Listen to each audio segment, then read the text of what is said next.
Hello' everyone, আশা কৰোঁ সকলোবোৰ ভালেই আছে।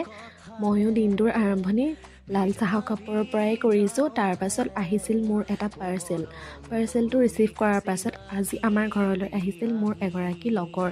তাই নতুনকৈ বিয়া হৈছে। এয়া তাই আহিয়ে মোক তাইৰ কামত লগাই দিছে, দেখিছে নহয়। তাই মোক চুলি ষ্ট্ৰেইট কৰাৰ কামত লগাই দিছে। চুলি ষ্ট্ৰেইট কৰি হোৱাৰ পাছত মই সিহঁতক ভাত খুৱাবলৈ মাংস বনাই আছোঁ আৰু তাই মোৰ বেগফালে ৰৈ এয়া বান্দৰামি কৰি আছে, দেখিছে নহয় তাই আৰু তাইৰ হাজবেণ্ডক ভাত খাই আজৰি হোৱাৰ পাছত মই অলপমান সন্ধিয়া সময়ত ওলাই গ'লোঁ ভাইটিৰ লগত টাউনলৈ। যিহেতু মোৰ সন্ধিয়া সময়ত অলপমান ওলাই নগ'লে মনটো কিবা ভাল নালাগে। গৈয়ে আমি এয়া কুলফি খাই লৈছোঁ। কুলফিটো অকলে খালে নহ'ব ন, তাৰ লগত খেয়ে আমি ভাইটি মই মিলি ঘুগুনি ফুচকা খালোঁ। তাৰপিছত আমিও এয়া ঘৰলৈ কিবাকিবি লৈ মেলি উভতি আহিছোঁ।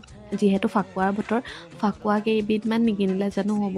ফাকুৱা লৈ মেলি আহি সন্ধিয়া সময়ত মাহঁতৰ লগত লেকচাৰ মাৰি ময়ো গধূলিৰ চাহ খাই হোৱাৰ পাছত নিজৰ অলপমান প্ৰয়োজনীয় কাম আছিল, তাক মই কৰি পাকঘৰলৈ আহিছোঁ। পাকঘৰত আহি দেখোঁ যেন মায়ে চববোৰ বনায়ে থৈছে। সেয়ে মই আহি ভাতৰ লগত খাবলৈ কেইটামান পকৰি বনালোঁ। মায়ে এইফালে দালি আৰু মাছৰ ভাজি বনাইছিল। ভিডিঅ' নকৰিলোঁ, তেন্তে আজিলৈ আহিছোঁ। আকৌ লগ পাম, বাই।